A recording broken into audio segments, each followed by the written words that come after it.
24%, I'm sorry.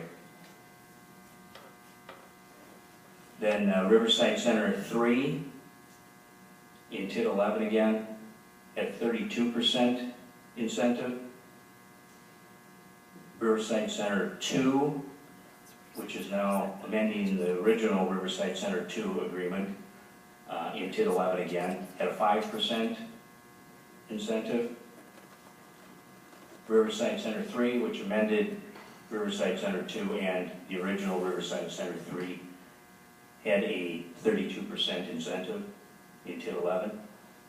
Then Gunderson Lutheran, the second amendment that was just approved earlier this year in TID 14, 52% incentive. I'll point out in this one, an unusual circumstance in the negotiations and in the developers agreement here was the waiver of the tax claim that is outstanding by Gunderson Lutheran against the city. So that was a huge issue for us, well over $1 million potentially. And then this particular agreement with Quick Trip would be an 8.5%. Well, actually, this is 10%. Well, 10, but the city's going to retain. Right. Exactly. All right. I want to thank Mr. Delagrave, and those percentages ought to give a lot of people a comfort level, I think, and I had no idea how that question was going to work out. And I think that was useful because this does not appear to be outrageous, egregious, or anything, and falls in a more conservative pattern of these numbers that you've given us. So I thank you very much for that, and for those who have been critical of the project, I think these numbers will help in terms of assuring them. Thank you. Is there further discussion on this item? If there is none, please cast your votes. The chair recognizes the council member from the 17th district. Thank you. As indicated Tuesday night, it was important for all of us to do more homework on this, and I think many of us did. I know I did. And I think this committee did a very good job. And quite frankly, I'm very pleased with the changes that have been recommended by Councilmember Farmer. The one thing that came home to me, however, is, you know, we referred, I forget for how long, an ordinance dealing with tips that would really sort of give us and the people who negotiate for us more direction on what we want to happen when we sit down.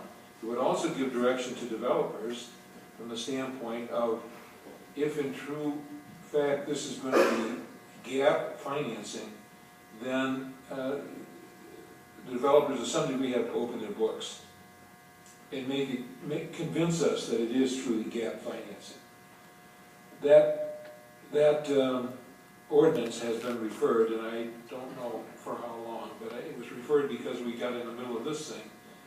And hopefully we can get back at it and bring it forward for some discussion so that the council can sort of make it clear to each other and to developers what our expectations are. That's the one thing that came through to me in discussing this with several members who were involved in it.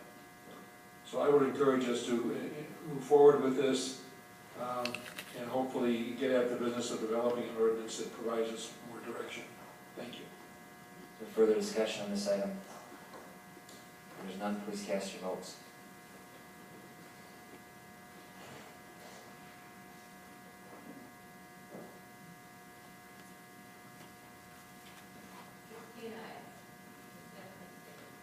Motion is carried.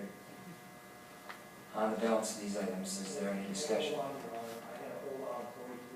right, item 43, the chair recognizes the council member from the 9th district. I don't know who to direct this question to, but this is an annual report. Should an annual report be received and filed instead of approving? Ms. Clerk.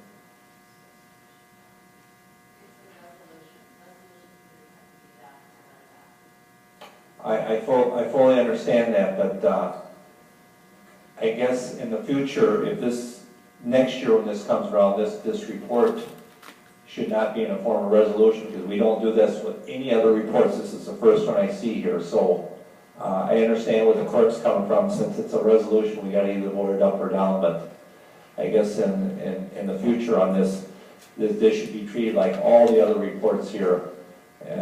It should be a report, not a resolution. Thank you. The attorney has a comment for you. This is the same question that I bring up a lot when we review the legislation. This, in actuality, this is not the first report that is approved through a resolution. Typically, if a report comes through, it is submitted as either an accept and file or receive and file. However, there are some reports that do require specific approval and a resolution approving the same because it's, there's some sort of submission requirement that's needed. In this particular circumstance, I believe that's required. This report needs to be approved by the council by resolution and it is submitted for some reporting purpose to the state of Wisconsin, and that's the rationale here. Thank you. Item 43, is there any further discussion? If there's none, please cast your votes. The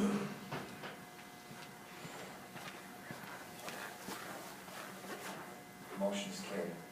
On the balance of these items, is there any discussion?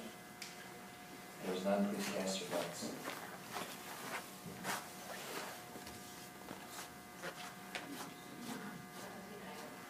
Motion is carried. Chair recognizes the council member from the 8th district.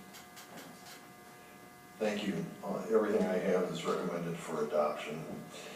46 is a resolution authorizing the city of La Crosse to submit a grant application for the former Durham Desmond property and the subsequent appropriation of city of La Crosse funds for a Wisconsin DNR Ready to Reuse Grant Hazardous Substance Loans and Grants Program. Number 47 is a resolution authorizing the projects approved for PFC number 10. 48 is a resolution authorizing fuel management procedures and appropriation of funds, and there should be a separate role taken on this particular item. 49 is a resolution approving extended contract for regional hazardous materials response team services, and 50 is a resolution approving a salary offer of up to step number 9 for the vacant position of the chief of police.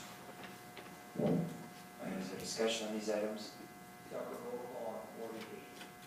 right, item 46 will require a separate roll call as well. Is there discussion on item 46? If there's none, please cast your votes.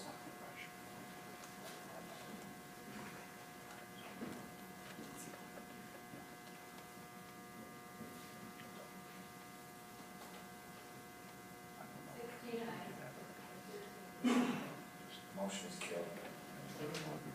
Item 48, is there any discussion?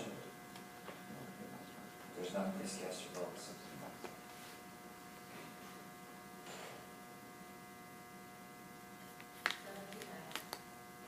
Motion is carried. Chair recognizes the council member for the 7th district. Thank you, Mr. Mayor. I have items number 51 through 55. Item 51 is an amended resolution establishing the 2013-2017 capital equipment budget, and I'd like that held out, please.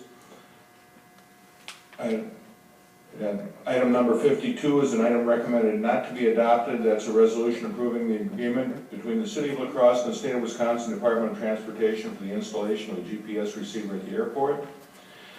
Item recommended to be received and placed on file is the 2011 Community Report for the City of La Crosse Fire Department. Item number 54, an item recommended to be referred is the preliminary and final plat of Cap 20 subdivision in the City of La Crosse and resolution approving the same.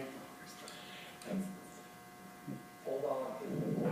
Okay, item 51, Chair recognizes the council member from the 7th district. thank you, Mr. Mayor. I have in the past spoken at length about reducing the capital improvement budget with some regular schedule in order to save several $1 million ultimately over is the goal that we spend in interest on that. Other cities don't always have 65 or so $1 million in debt on their capital improvement budget. And I guess I think that we're not being as responsible as perhaps we could by not reducing this debt. And so I want to make sure that everybody is aware that the capital improvement budget needs much more stringent controls than what on the expenditures than what we have. Further discussion on item